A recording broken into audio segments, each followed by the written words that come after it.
Chapter 7, Conservation of Plants and Animals. This is the sixth and the last video of this chapter. In the previous videos, we have studied about biosphere reserves, wildlife sanctuaries and national parks. Let's quickly recall what are these. A biosphere reserve is an area meant for conservation of biodiversity. Biosphere reserves में plants, animals और micro organisms सबको conserve किया जाता है और उनको protection दिया जाता है. बायोस्फीयर रिजर्व्स में ट्राइबल्स यानी कि जो आदिवासी लोग होते हैं उनको भी प्रोटेक्ट करा जाता है. और बायोस्फीयर रिजर्व्स नेशनल पार्क और वाइल्ड लाइफ सेंचुरीज से कंपैरेटिवली बड़े होते हैं, इसीलिए उसमें नेशनल पार्क और वाइल्ड लाइफ सेंचुरीज एक या एक से ज़्यादा भी इंक्लूड हो सकती हैं. वाइल्ड लाइफ सेंचुरीज के बारे में हमने पढ़ा था कि वो ऐसे एरियाज होते हैं जो वाइल्ड एनिमल्स को प्रोटेक्ट करते हैं. वाइल्ड लाइफ सेंचुरी में एनिमल्स को प्रोटेक्टेड एरियाज दिए जाते हैं और सूटेबल कंडीशंस दी जाती है उनके सर्वाइवल के लिए और मेंटेनेंस के लिए. अब वाइल्ड लाइफ सेंचुरी में इतने सारे एनिमल्स एक साथ कैसे रहते हैं? हर एक एनिमल को उनका एरिया डिवाइड करके दिया जाता है, यानी कि दूसरे एनिमल्स भी उस एरिया में एंटर नहीं हो सकते. और वाइल्ड लाइफ सेंचुरीज में हंटिंग और पोचिंग स्ट्रिक्टली मना होती है.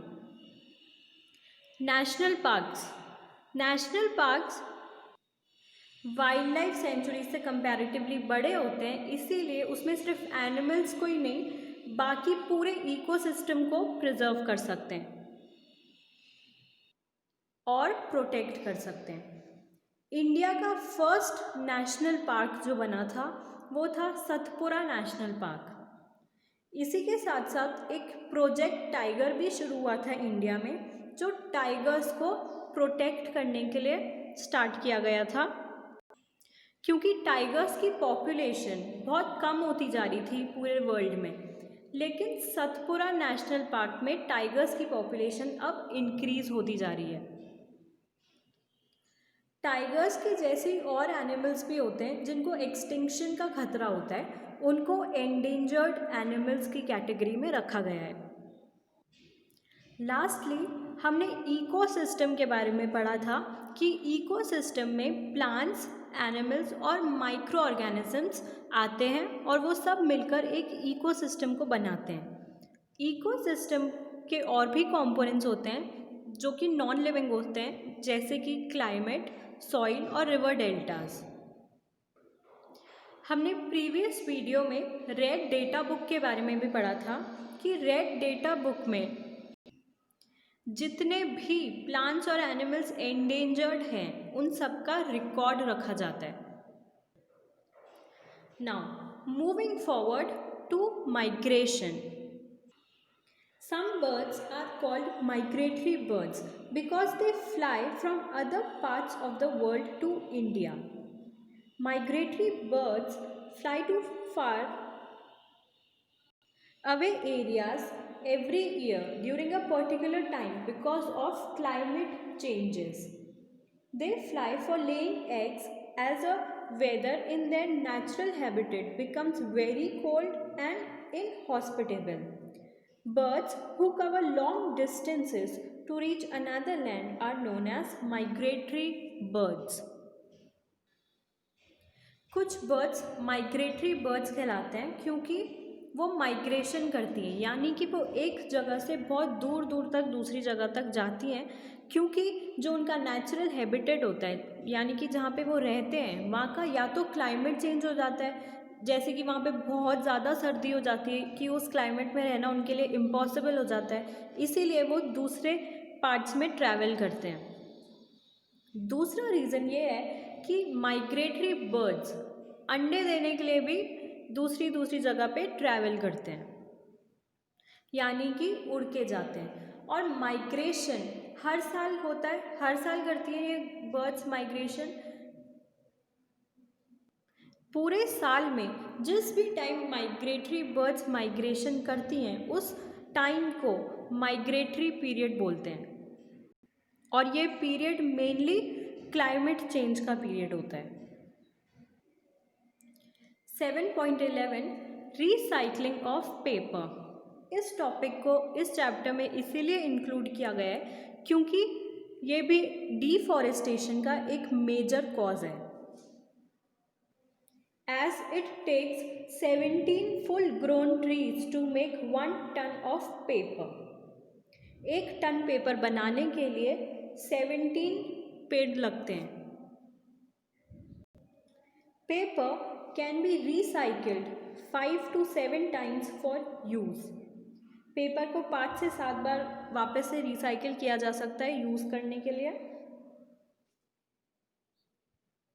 अगर कोई स्टूडेंट पूरे दिन में एक पेपर की शीट भी बचाए तो पूरे साल में हम बहुत सारे पेड़ उससे बचा सकते हैं। Reuse used paper and recycle it. By this, we not only save trees but also save energy and water needed for manufacturing paper. Moreover, the amount of harmful chemical used in paper making will also be reduced.